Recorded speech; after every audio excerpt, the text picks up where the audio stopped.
pessoal, aqui quem fala com vocês é o Guilherme Carvalhal e no vídeo de hoje nós vamos falar sobre economia. Então deixa aí a sua clicada em curtir e se inscreva para acompanhar o nosso conteúdo.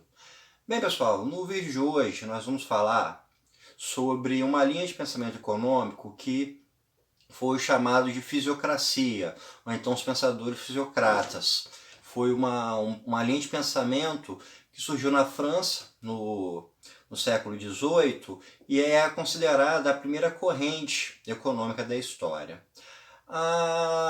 Esse pioneirismo dos fisiocratas enquanto ciência tem sido postulado por muitos historiadores da economia e historiadores das ideias.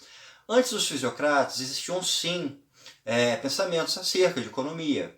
Vários autores colocaram questões referentes à economia dentro de seus trabalhos. Porém, os fisiocratas eles foram o primeiro grupo a pensar a economia como um ramo próprio de saber, um ramo que tem seus próprios problemas, um ramo que tem suas próprias características, que tem as suas próprias leis que a regem. Então, ela não deveria ser pensada como uma continuidade, como um aspecto da política, um aspecto do direito, um aspecto da filosofia, não.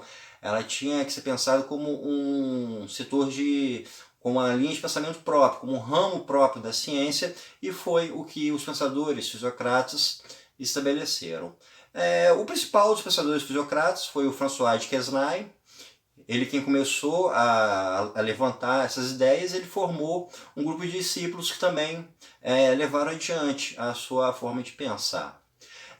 Fisiocracia, se a gente olhar pela etimologia da palavra, seria algo como o poder da natureza, ou então o governo da natureza. A base dessa terminologia, dessa linha de pensamento, começa a partir de um questionamento referente aos pensadores contratualistas, ou então os pensadores justnaturalistas, como o Hobbes, o Locke e o Rousseau. Esses pensadores justnaturalistas ou contratualistas, eles partem do princípio de que existia um estado de natureza, onde o ser humano vivia conforme leis da natureza, e por algum motivo essas pessoas, os seres humanos, criam, através de um acordo, de um contrato social, o Estado para resolver alguma determinada situação que ocorria. Os fisiocratas, eles rejeitam essa ideia de Estado da natureza, porque eles partem do princípio de que o estado natural do ser humano já é de sociedade civil, que não haveria um estado de natureza onde o ser humano viveria isolado de outros. A condição natural do ser humano já é de socializar. Eles pensam isso por um viés de economia. Eles partem do princípio de que a base existencial maior dos seres humanos é a busca pela subsistência e a busca pelo prazer. E essas buscas, elas se dão através da produção. O ser humano satisfaz as suas necessidades, ou o ser humano obtém prazer através daquilo que ele produz, através daquilo que ele planta, da roupa que ele costura, da casa que ele constrói, ou seja, através do seu trabalho. E a ideia de troca é algo que é fundamental para a existência dos seres humanos. A partir do momento, segundo os fisiocratas, em que dois seres humanos se encontrarem, eles imediatamente vão trocar produtos entre si. A gente pode pensar que haja um seja agricultor e o outro seja um pastor. O agricultor vai levar legumes e vai trocar a troco de carne, porque cada um produz mais e cada um tem o que o outro não precisa. Então, a base da sociedade, segundo os fisiocratas, é a economia, e é isso que leva o ser humano a existir socialmente. Então, desde o princípio, o ser humano já é um ser voltado para ser social, para viver em sociedade, porque ele tem essa necessidade de produção. E isso então seria uma negação da existência de um estado de natureza e da existência de um contrato social que viria a formar uma sociedade civil. A gente já falou então sobre esse viés da natureza do ser humano, e os pensadores fisiocratas eles também partem do princípio de que a existência humana é regida por uma espécie de lei natural, por uma ordem natural. Os seres humanos entre si, eles são capazes de seguir uma lei vinda de Deus que geraria toda uma plena ordem. E o Estado nada mais seria do que uma consolidação de leis que já existem. A lei positiva, a lei de Estado, nada mais é do que uma extensão, uma aplicação prática de um código legal que já existe na natureza. E a base dessa natureza, como a gente viu, é a economia, é a busca pela subsistência. Então, os fisiocratas eles vão partir do princípio de que existem duas leis naturais que são extremamente importantes, que é o direito ao trabalho e que é o direito à propriedade privada.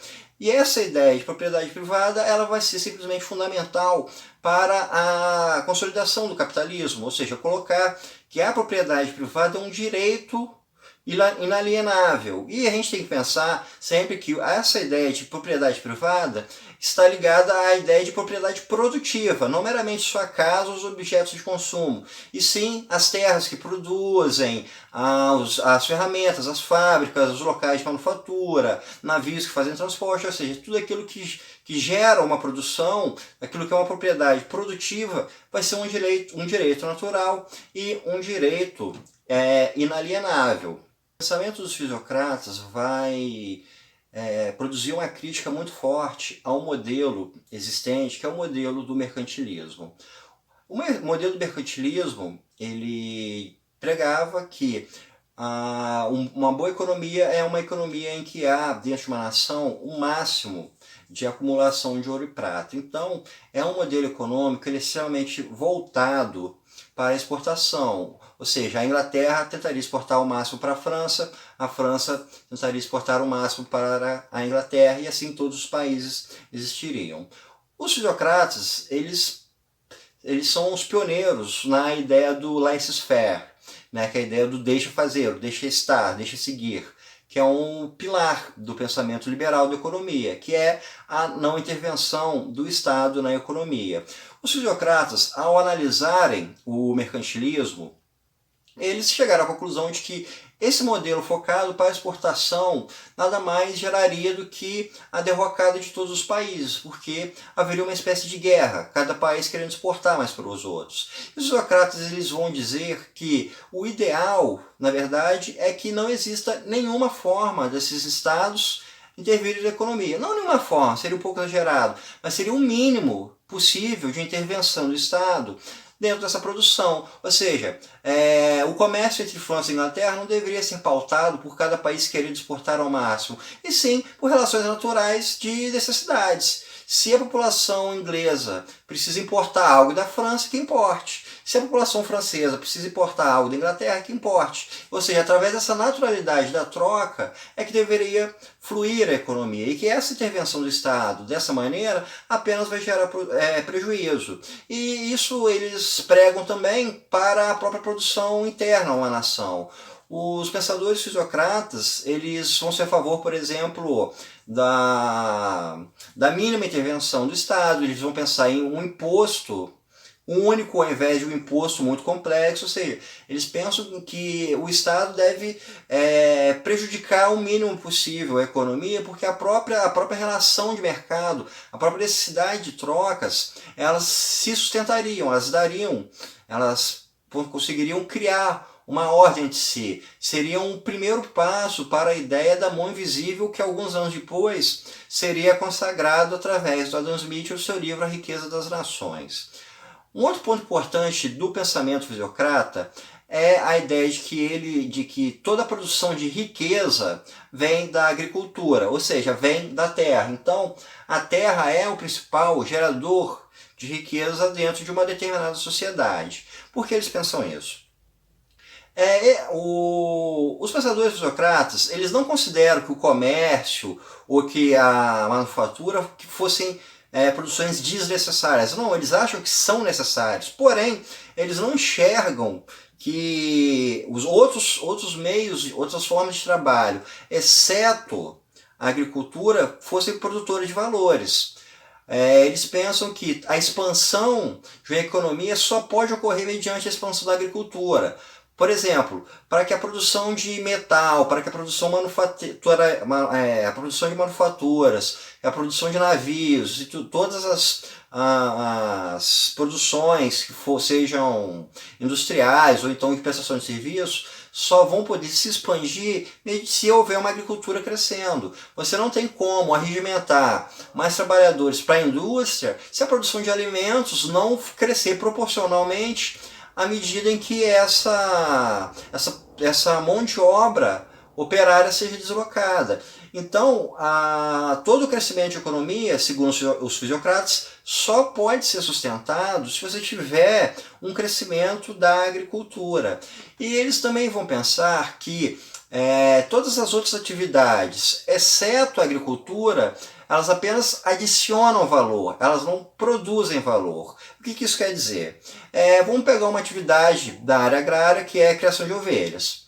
Com a ovelha você consegue ter a lã, ou seja, a produção da lã é uma geração de riqueza, porque veio da terra, é algo que, através dos pastos, a ovelha se alimentou, cresceu e foi possível tirar a lã. Um tecelão, quando ele pega essa lã e cria um tecido e cria uma roupa, ele não está gerando riqueza, ele está apenas adicionando algum valor a um produto que a própria terra gerou, que foi através da agricultura, da agropecuária, se a gente quiser ser um pouco mais amplo.